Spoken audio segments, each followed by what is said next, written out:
Beckie, look at you. Oh my gosh, you look so cute. I'm not even cute. Oh my God. Oh, let me see. Okay, you guys. So the camera's right here. I got to look in the actual screen here because I have to see this. Oh my gosh. I'm going to cry. Let me see your hat. Let me see your hat.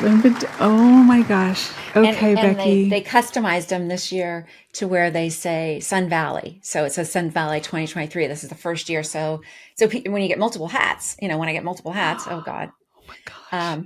I'll know which was which, Yeah, you got to be able to tell the difference. Yeah. Okay, Beckie, congratulations. I am so excited for you, and I cannot wait to hear about your epic adventure of completing. I keep looking down because I'm so excited to see her red hat. I visualized this hat for you, Beckie. I'm going to cry because I did. I cried. I cried at Ava's soccer game, and the people are like, what's going on? I'm like, oh my God. And I told him what was going on. But anyway, I am so incredibly proud of you. And I want to go ahead and give you an opportunity because you can explain it so much better than I can. What did you just accomplish that I'm over here in tears for you for this red hat that you're wearing? Hey everyone, this is Beckie. And I'm Angie.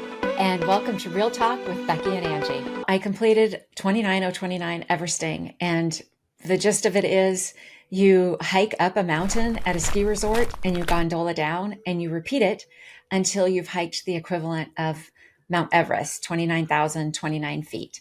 And so the venue that I chose was Sun Valley, and we got to hike up the mountain 15 times. You have 36 hours to complete. And then you repeat and you do it for 15 times.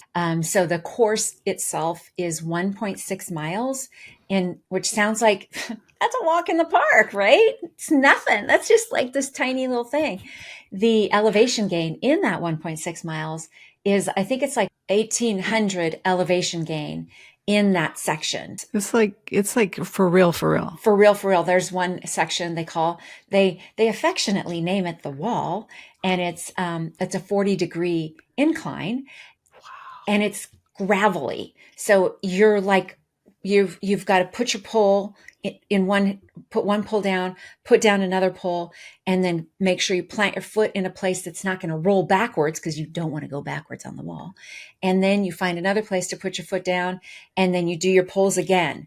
And that's pretty much the last, I'd say the last 20 feet of the wall. And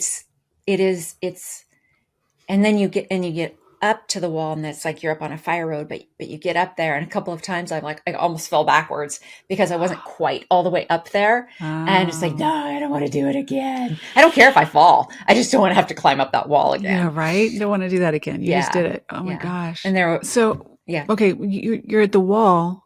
And then you said like you're on a fire road. How much farther then to finish that lap? Are they laps? Yeah, they're laps. Yes. Okay. Yeah. So you get done with the wall, you're up on the fire road, and then right there's an aid station. And there are like these people cheering you on. They got the cowbell, like, come on, you just got 5 more steps, you got this. And then, the other people that are also participating, they're up there too. So then you have a choice to sit down. You can have water, you can have electrolytes. And then you get back and you go down this fire road and you're like, oh, this is so nice. Until the last section. And you're like, wow, I didn't see that coming, because you're on the fire road. Now you see the gondola. You're like, I'm there. This is easy. I'm there. I'm basically done with this lap. But no, you go up a hill, and then you go up another hill, and then you go up yet another hill. You go up this other hill, this last one, and it crests. And as it crests, you see the flat surface for the final aid station. You see the chute that you go through as a white bib wearer. And then you see the chute that you go through as a red bib wearer, and the people cheering you on. And kudos to Lisa. Lisa was a media lady there. I met her the first day that we got there before the event started. And she would always be there. Beckie, what lap is this? Beckie, what lap is this? I see red for you. I see red. The support at this event was outstanding. The camaraderie, the community. Let me show you my bib. Yes, tell us about the bib because you said there's a white bib and a red bib. I know what that means, but Yes, you yes. gotta tell us. So we got bibs in our white bibs were given to us in our tents. They were waiting for us with our other swag, this shirt. So this is what the white bib looks like. If you're listening to this, it just says Sun Valley. It has the 29029 on it, and then it has my name. Super cool though. On the back, they have a list of all the seven Yes. highest mountains. So as you get to each mountain, they exit off. So this was 4 laps. I don't remember any of the rest of these, but they would mark them off as you go. And so this was my bib, and it's got to be your outermost thing. But as you go up the line, you've got people coming up behind you because your name's on the back and the front. Beckie, you've got this. Keep going, Beckie. Or yeah, I'd come up next to somebody. Who am I kidding? Most people passed me. And I'd say, Joe, you've got this. How you doing? How you doing? So you're cheering people on. You can see each other's names, and so you're like, it's everyone's helping you, like cheering each other on. It's not a competition. It's not a race, right? It's not a race. There are no qualifying times. There's no, women's category or age category. It's literally you against the mountain. On Thursday night, they have like the opening ceremony and everything. And a couple of the founders talk, Jesse Itzler and Mark. I'm not even going to try to say his last name. And they do such a good job to set everyone up for success because not everyone comes to the mountain expecting to get to Everest. Some people are like, I'm going to get 4 laps done, or I'm going to get 6 laps done, or I did it before and I was only able to get 3. This time I'm going to get 5. Everyone comes with a different goal. And there's no matter how many laps you do, as long as you leave it on the mountain, as long as you walk away knowing there was nothing left in the tank, then you won. That's what they drive. Mark came up and he spoke and he goes, we have one policy. We have one policy. And it's the no asshole policy. Don't be an asshole.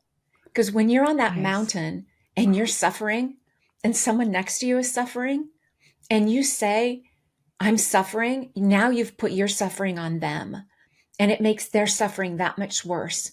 So when you ask somebody how they're doing, or when someone asks you, there's only one answer. There's only one answer. And that's outstanding. I'm outstanding.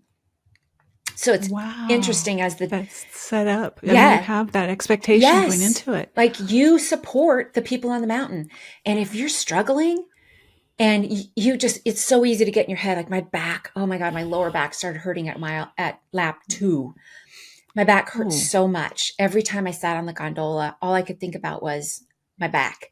And I still would put up my feet. Yet if you're suffering and you go, hey, Angie, how you doing? When you get out of yourself, it's like completely changes how you feel because now you're connecting with somebody else.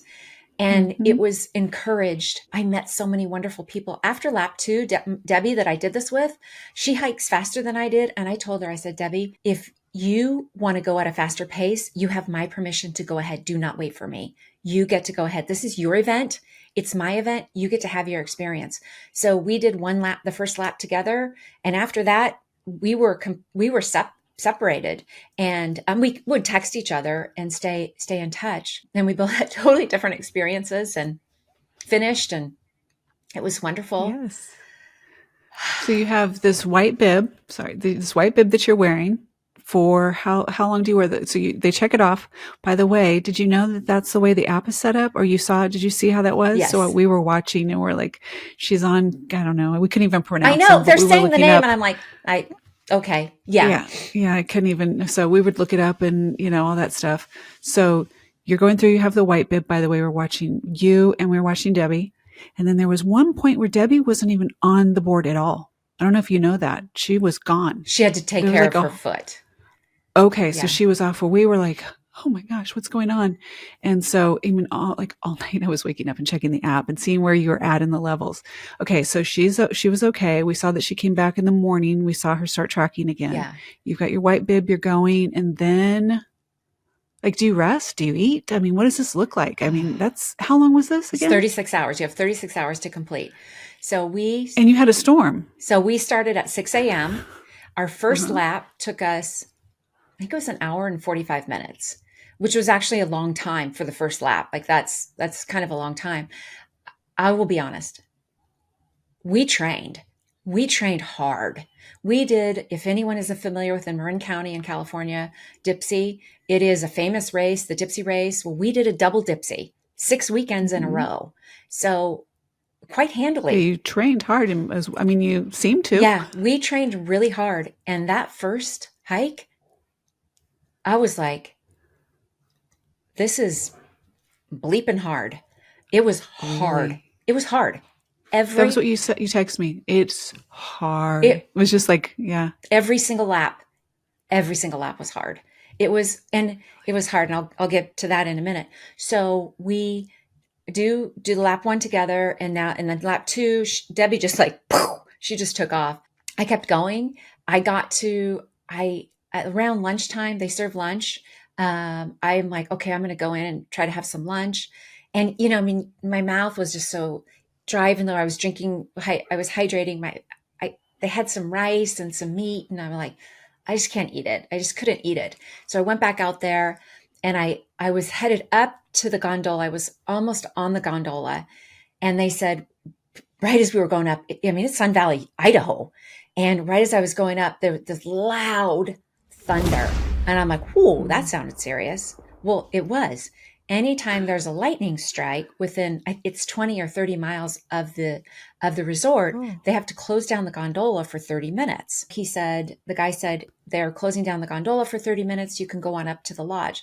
Well, I'm looking at the lodge and they're like, I don't know, like 8 sets of stairs. And I'm like, do I really have to it's go not up worth there? it. And it's It's only not 30 worth it. minutes, but it's really cold. So I'm like, I'll go up there. And well, then there was another strike, another 30 minutes, another strike, another 30 minutes. So we sat in there for over 2 hours, 2 hours Oh, I of didn't being know that. cold, being not really hydrating, not really fueling my body properly. My choice. I get to own that. The opportunity was there. I had my hydration pack. There was a place to fill it. I had the opportunity to take care of myself. Later on, I heard that most people did not take care of themselves because they kept thinking, I'm just going to get back on the mountain. We finally were able to get back on the mountain. By this point, I think it's like 4:15, and my goal was to have 10 hikes in before I went to bed. That was gonna be tough. I was fatiguing, feeling sick to my stomach, like I was going to throw up. It was rough. I was having a hard time eating. I was having a hard time drinking. I knew I needed to do those things, but I just wanted to throw up. And so I remember it was about lap 8, and Coach Brent came up to me. He's the head coach for 29029, and he's amazing. I have such a huge respect for him. He was right there for me when I needed him. And I looked at him and I said, I'm really struggling. I'm tired. I feel like I'm going to throw up and I want to cry. And he goes, cry. He goes, cry. You need to cry. That's what this is Yes. about. This is Yes. about getting it out, letting it all out on the mountain. When we say leave it on the mountain, that's what we mean. You cry. And I go, and I need to throw up. He goes, throw up. He goes, I'm not going to stand up on stage and tell people to stick their finger down their throat. He goes, but it will reset your body. And I know when I throw up, I feel better. I go, but I don't want to get dehydrated from throwing up. He goes, that's a concern. If you keep throwing up, then let's talk. But if it's just a one and done, do what you need to do. I went up to the lodge, who puts a bathroom in a ski lodge upstairs, Sun Valley? You look at those stairs, you're like, do I want to go to a porta potty? Or do I want to go to a nice bath that's on the same, you don't have to go up the stairs, or do you want to go up to the stairs? I'm like, I'm going to throw up. I'm going into the nice stall in the No. bathroom. Yeah, And you don't want to stick. Oh God, no. I've never, No. I've never stuck my finger down my throat to make myself throw up, but I knew I needed to. I just knew it. And so I did. And I felt a lot better afterwards. They had these little bottles of Scope Oh, yeah. mouthwash in there, which was quite refreshing. And then I got back on the Biofreeze for the mountain. mouth. Yeah. And then I got back on the mountain and I was able to do one more. And now it's 1 a.m. So I'm done with 9 at 1 in the morning. And I'm thinking I wanted to get to 10 before I went to bed. And it was, for me, I felt like it was dangerous for me to hike at that point because I was so fatigued. It was like drunk hiking. I was Mm-hmm. really all over the place. I was texting Debbie. She was at 9. And I said, I need to just go lie down for a while. And she said, sounds good. So we lay down in the tent. I would say we went to sleep, but I don't think either of us did. And we decided that we would get on the mountain at 6 a.m. So we set our alarms for 4:45. And at 4 o'clock, I can hear her up and doing stuff. And I said, what are you doing? She goes, Beckie, I did the math. And if we start at 6, we're not going to have enough time. We need to start at 5. And I said, okay, let's go. And I got up and we went. So on Friday, this is so interesting. And I had this conversation with quite a few women, that mindset that we have around food and fueling your body. And it's that diet mindset. I need to put protein in my body. I need to put protein in my body. It's what I need. And they say you need the carbs, yet my way of thinking is no, I need that protein. And I really suffered on Friday, the first day, because I didn't properly fuel my body. And they said, when you go to the aid stations and a food jumps out at you, that's the food you're supposed to have. Don't second guess it. Don't second guess it. Have that food. And I'm like, okay. So I had a cup of coffee and I had like the tiniest square of a protein granola bar, just so the coffee wouldn't get, rumbled up in my stomach. At every aid station where they had food, I stopped and I'm like, what looks good to me? So at the very top of the gondola, they have a full aid station and they have these clear cups of potato chips and M&Ms. So I did all my laps, all 6 laps in 12 hours on Saturday on potato chips and M&Ms. I love it. Yeah, it was like, don't even think it. about it. Just do it. And then I would switch to Cheez-Its and Swedish Fish. Perfect. Yeah. I think that's awesome. Yeah. So I love that. yeah. So now you got it. So you did 6 hours. I'm sorry, you did your last 6 laps in how long? So we got on the mountain at 5. So actually it was 11 hours. We got on the mountain at 5:08. We crossed the start line at 5:08 on Saturday morning. And I was complete with my 15 laps, all 15 laps on Saturday afternoon at 4:15. So I actually hiked 11 hours that day. So in total, I think it ended up being like 28 hours that it took me to complete it. What was your expectation going into it? What did you think it was going to take you? We had planned on 30 hours. We planned on 30 hours. So you beat it by 2 hours. I did. Right? I did. I thought about it later and I was like, wow. And Debbie finished an hour before I did. So yeah, 2 hours. And that's with losing 2 hours on the mountain. So when they shut down the gondola, they give you 1 minute back for every minute it's shut down, up to 1 hour. So we knew we would have until 7 instead of 6 on Saturday. But yet we lost an hour. And it was so fun being in the lodge, hearing people talk about, the clock's ticking. Oh, it's another 30 minutes. I'm sorry. It's another 30 minutes. Hearing people, how am I going to finish it? It wasn't, I don't know if I'm going to be able to finish it now. There was no complaining.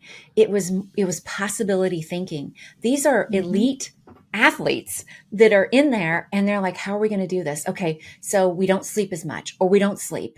And it was so cool seeing like the strategy. Yes. Yeah. And that's fun. It was so fun. It was so fun. On Friday, my strategy, if you want to call it that, when I got tired, so after we got back on the mountain and I did 6, 7, 8, and 9 between 4:15 and 1 in the morning, I would just go like 10 feet and I would stop. And then I would go 10 feet and I would stop. And I kept doing that and it was so exhausting. And so I don't know what made me think to do it on Saturday morning. Debbie and I are sitting in the lodge having our coffee together. And she goes, okay, Beckie, we have X amount of time to finish. You're going to have to pick up your pace. And, what friend says that? That's the friend who's supportive and wants to see you win. Yeah. And I go, okay, Yep. okay. I know I can't hike at her pace. I can't sustain it. I know I can't. So I thought, okay, Beckie, what's your strategy? It's So what'd you finding do? the pace that worked for me and do not stop. Do not stop. Mm-hmm. I was slow. People passed me, and every single one of my hikes took under 2 hours. And I thought, as long as I stay under that 2 hour mark, I've got this. And clearly I did, because I finished with hours to spare. That's beyond. So you stayed in your rhythm. You just kept going. How did it feel when people passed you? What, can you hear any of that? Oh my God. Okay. I love it that Angie's boyfriend is cooking dinner for her. I say to any woman whose husband or partner cooks for them, wait, let's start this again. kudos. Oh my gosh. You guys, if you can't hear this, Jake got home earlier than I expected, and he's cooking us dinner. So you're going to hear like chopping and the dog and all that stuff going on. So that's real life. He's down there cooking. I am Beckie. What do you think? I love it. I love it. My husband's golfing tonight. I'm on my own for dinner. Oh, okay. So when you come off the gondola, you have a choice. You have a choice to go right and go into the lodge and rest and take care of yourself and refuel. They have a recovery room in there and take care of yourself. Or you go to the left. And when you go to the left, that's where the branding board is. And you brand the 29029, the triangle there. It's so cool. You brand it into the board. It is so freaking awesome. It's because I've seen the videos, I've watched it, and I visualized it, and actually getting to do it is so awesome. And then you have a choice of get off, you go to the left, and then going back up on the mountain. And other than going to the bathroom, putting on Febreze, yes, it's called BioFreeze, but I kept calling it Febreze. I actually, you're welcome, by the way, ended up using a Febreze patch, a BioFreeze patch. On Friday, I used spray, and on Saturday, I used a patch. And I'm glad I did. It was great. It helped. On your lower back? On my lower back, yeah. Which was a common thing, because you're hiking at such an angle most of the time that you're using lower back muscles that you don't normally use. And because even though I trained on an incline, really, unless you're training at that severe incline, you just don't develop those muscles. Anyways, I had back pain. So I would take care of myself. And so I just would go right back up the mountain, and I had my pace. And it was so cool because throughout, even on Friday and on Saturday, I hiked with the same people. They would pass me. Rarely did I pass them. I think because I just got off the gondola and got right back on. I think they went and maybe did stuff. But we always, this one family, Kirsten, 61 years old, mom, dad, Bob, although he called himself Donald, his thing said Bob. They had two sons, 20-year-old Bobby and 16-year-old Bennett. At 1 a.m, Beckie, you're doing great. Beckie, you're doing great. They were there with me. We went on our 14th lap together. We got our final ascent bibs together, got our red hats together. It was the camaraderie and the community on the mountain. So you asked me did it bother me when people passed me? Yeah. No, it didn't, and that was what was so great, is it really got to challenge my comparison program. And when I created my pace and I stuck to my pace, I knew I was going to finish. I knew it. So it didn't matter what happened around me, because all I could control was what I was doing. And it was just one metaphor for life after the other. As long as I stay in my lane, as long as I stay at my pace, and I just keep going and not stopping, I'm going to get there. And I did. And the 13th lap, is like, it's like the hardest, because it's not the last one. It's not almost the last one. It's the hardest. My experience. Other people said that too. I'm going up the wall, and I'm about 2/3 of the way up there, and Coach Wooch is standing there. He's talking to somebody else. Coach Wooch, I said on another podcast, I don't know if we actually aired that one.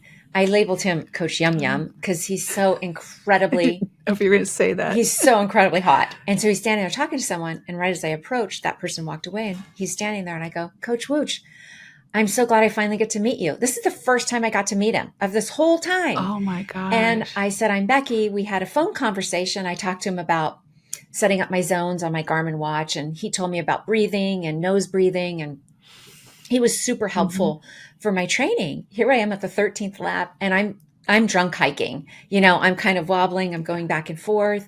And he goes, I'm going to keep going. This was me choosing me. I mean, I did that multiple times. I'd see people, they'd be standing and I go, I'm going to keep going. I even said to Wooch, I'm going to keep going. And he said, I'm right behind you. I'm right behind you. And he goes, and he just talked me up that hill. He said, your footing is great. You're doing great with your poles. Your pace is great. You're on pace to get the red hat. You're doing great. Like his encouragement. And I was wearing a hydration pack and I could just feel his hands just gently, not push me, but just gently support me up that mountain. And it was like he was just the perfect time to have his support. And when I got up to the top, the wall is, it's hard. I'm just going to say it's so fucking hard. I got to the top and they're like, do you want water? I'm like, I want a picture with Wooch. Priorities?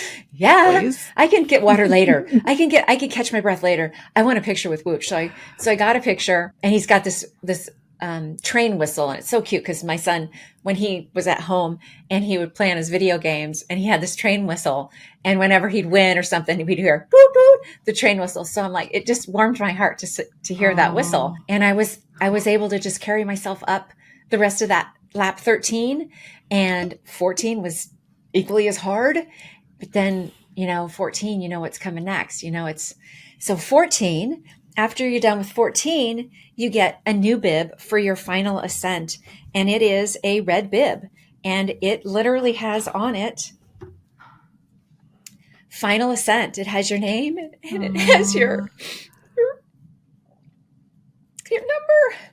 And what's your number? 134. It's let me see it again. Alphabetical order. It's alphabetical order. I love it. I love it. It's alphabetical order based on your last name. Colleen, I think it's Colleen Rue. She's called the voice of the mountain. She's down. As you're coming down on the gondola, you're close because you can hear her voice. And everyone that comes in, sometimes I think she knows your name, even though she can read it on your bib. I think she knows your name before she even sees it on your bib. Oh. And she's so encouraging and funny and lovable. She's a gift. She's a gift. And so when she stood there and she had my red bib, and I'm like, I just got to take this in. I visualized this so many times. You standing here with my bib. So I took a picture. And surprisingly, I don't have a lot of pictures. I have some, but not a lot. And because I mentioned it's really hard. And so a couple of times they put the bib over your white bib because there's one check mark to do on your bib, and that's Everest. And so they put it over your white bib and, you're standing and they're tying it for you. So you get the total red carpet treatment. And there was no time to dilly-dally. At this point now, I know Debbie has finished. I sent her a message, can we do lap 15 together? And she was having her own struggles. And she said, do you mind if I just go ahead? I just want to get done. And I'm like, absolutely. Absolutely. Mm-hmm. I started up the mountain, and it was the first time that I started where no one was in front of me and no one was behind me. And I went through that start chute, and I was like, I'm going to do this. I'm going to do this. And went a long way before I encountered anyone. And I went this time because they say, make sure you enjoy it. Take it all in. Take everything in. At the aid stations, I made sure I thanked everybody, even though I'd already thanked them. But I'm like, thank you so much. Like, I couldn't have done this without you guys. The first aid station's a full one. I ate these little waffle things, those little waffle wafers that have like the honey inside. And they'd cut them up, and then they'd put peanut butter and honey and a slice of banana on top. And it was like this little shot of just deliciousness, then you're like, yeah, I'm ready. And so after aid station 1, you know what's next. And till you get to aid station 2, it's the wall. Just like every time I went on the wall, I met the family of 4 that are so amazing. And there they were. Beckie, you got this. Beckie, you got this. Bob, you got this. Kirsten, you got this. And their boys that hiked with them the entire time. They stayed together as a family. I got up to the top of the wall. I'm like, I'd never have to do that. I took a picture, which picture's like, you look at it and you're like, yeah, well, you know, picture doesn't do it justice at all. And thanked everyone at that aid station and headed up. As I mentioned before, there's a fire road, and then there's a hill, and then there's another hill, and then there's yet another hill. And I got to the crest of that hill and I saw the red chute, and I see the gold posts with the red velvet thing that closes it up, and they open it to let you in. You walk a red carpet, and there are the red hats, and I'm standing there, and I start jumping up and down, and my lip balm's coming out of my backpack, and my phone falls out, and like everything. And the girl was so sweet. She goes, "Do you want to do this again?" I go, "I do." And have a do-over. And so I tucked my phone in my pocket, and my secured my lip balms. I had 2, because girls got to have choice. And so she opened the rope for me, and I look up and I see Debbie standing there with my red hat, and I'm like, it's perfect. It's just perfect. And I go down the red carpet, and there are people that are, giving you the fist bump, and they're cheering you on. And because it's later in the afternoon, so lots of people have come in that are spectators, and they're cheering on their family members. So they're standing there, and I get up, and Debbie is like, I'm dramatic. I cry. I'm like over the top. And Debbie is demure. We call her downplay Debbie. She's like, yeah, I got the hat. I just got out of there. It's just like, I didn't take any pictures. I'm like, Debbie. So she hands me the hat, and we hug, and these 2 ladies are up there and like, let's get some pictures.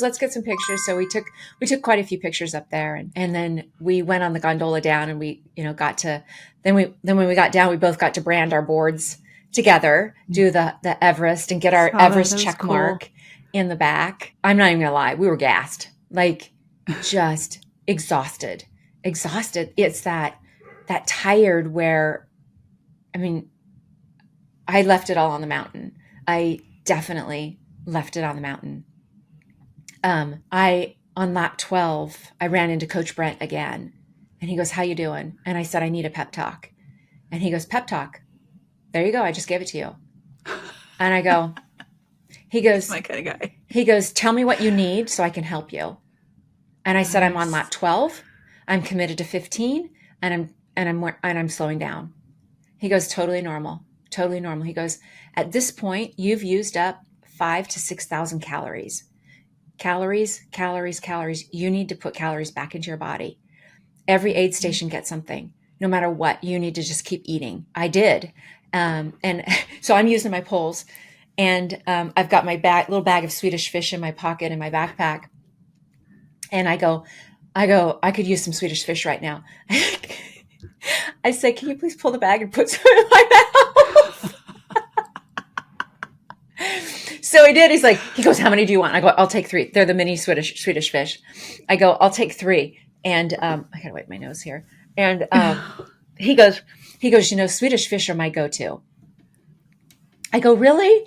He goes, "Yeah, one time I was doing a bike race, and I was gassed. I was done. I had a gas station bag of Swedish fish in my pocket. I pulled it out. I ripped it open with my mouth, and I poured the whole bag in my mouth." And he goes, "You know that feeling you have in your mouth right now that's all dry and you don't really have any saliva?" I go, "Yeah." He goes, "That's how I felt. It was just full of red goo." He goes, "I couldn't chew it or swallow it, so I just spit it out." And he goes, "So I had red goo all over my face and everywhere." I'm like, that's hilarious. Then took a shower. I'll just say we took a shower in the shower trailer, tidied up. And then they had a fantastic dinner for us. That was hamburgers, cheeseburgers. Then they had, beer and wine and cocktails if you wanted. Was all included in it. And then they had an awards ceremony. So kind of got some cool bling. I gotta see. my Everest. Oh my gosh. Yeah, it's like, I Oh, mean, it's substantial. Like it's heavy. It's heavy. And I love so, it. so I got my medal. You're a medal winner. I'm a medal winner. And so I would like to say just about the brand, the organization, the face of 29029. Mark, one of the co-owners, founders, he when I was out at 1 a.m, he was out there. They do these hikes. They have vests. You get a red circle on your bib for every alumni that you've done. And if you've done more than 4, you get a black bib. And he's got his black bib. So he's not just doing this, just has this business. They do it, and his family was there, and he would connect with everyone. How are you doing? And it wasn't like lip service. It was genuine. Mm-hmm. If you wanted to have a conversation with him, he'd take the time to have a conversation with you. So at the awards ceremony, he got up there and talked about what it means to him. I mean, he was in tears about how special it was, the connections that he made with the people, and how dedicated the people are, no matter how it looks, no matter how you finished. This was special to him and special to the people. There's so much heart and soul in it. The details, getting to brand the board, getting to wear the bib, getting to have the hat, all the stuff that they do. The red carpet. The red I love carpet. that. It's outstanding. It's outstanding. Outstanding. Mm-hmm. Seems like a theme. Mm-hmm. Actually, we get to check the box for the YouTube that there was expletives in this. It ended up being out fucking standing.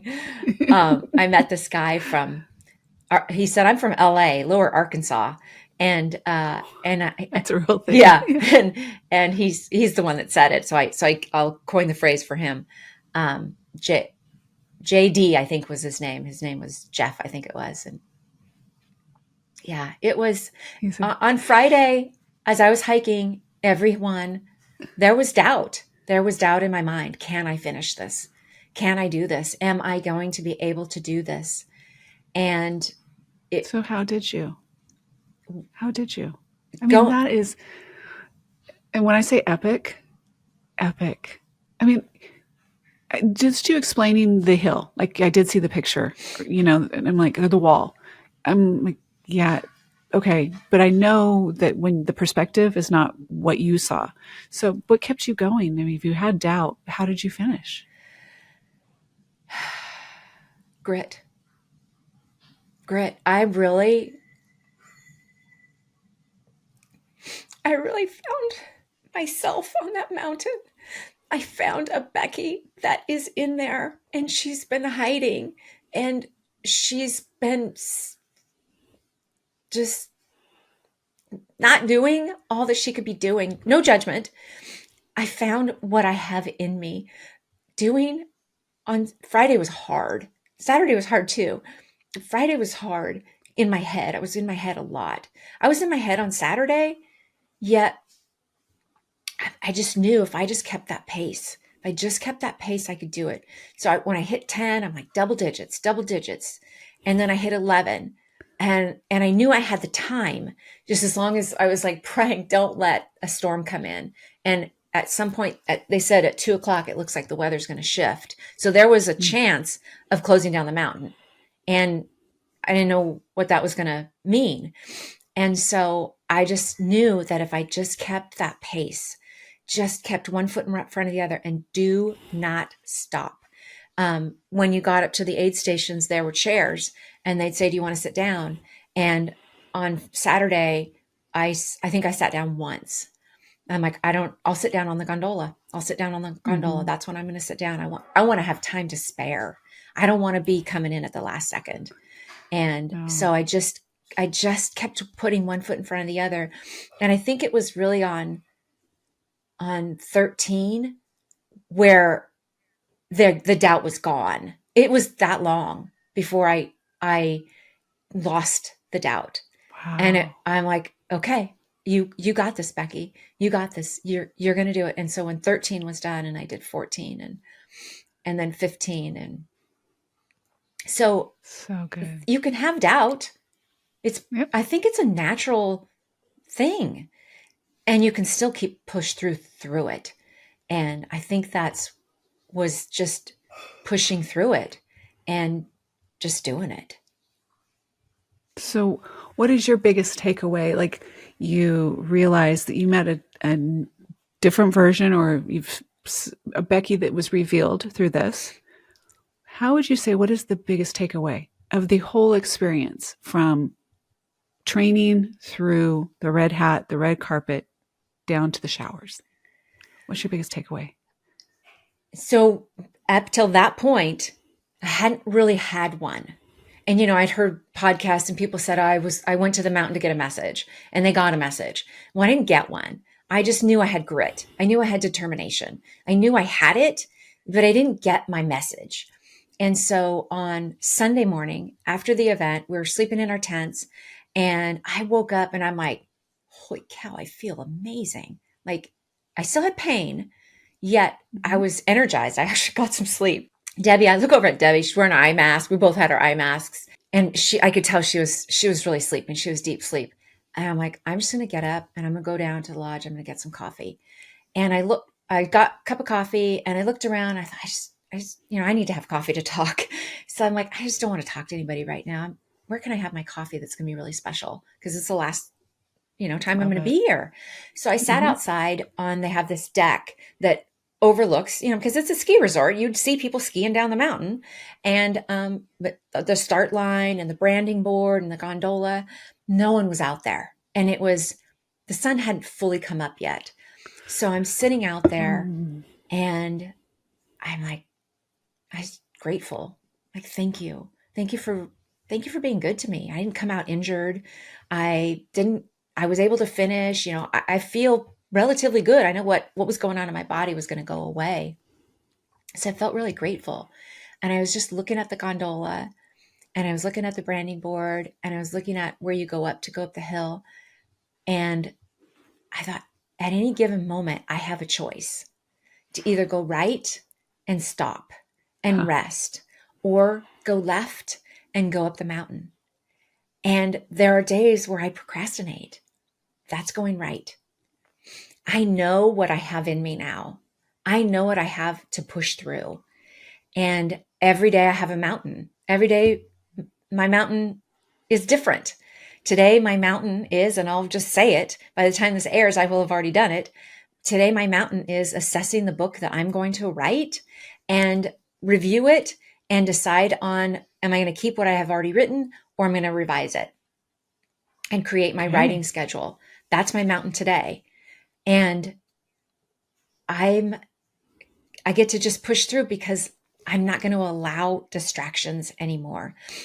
So this morning, my first thought was, Beckie, what's your mountain today? What's your mountain? Are you going to do another one? When are you going to do another one? Shortly after, and on Sunday.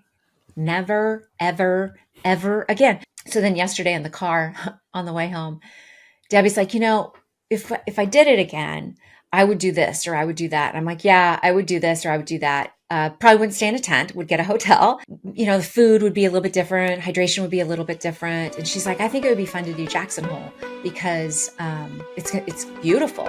And maybe we should do Jackson Hole. Yeah, it'd be fun. I go, Debbie, are we talking about doing this again? She goes, I think we are. And I'm like, uh-oh.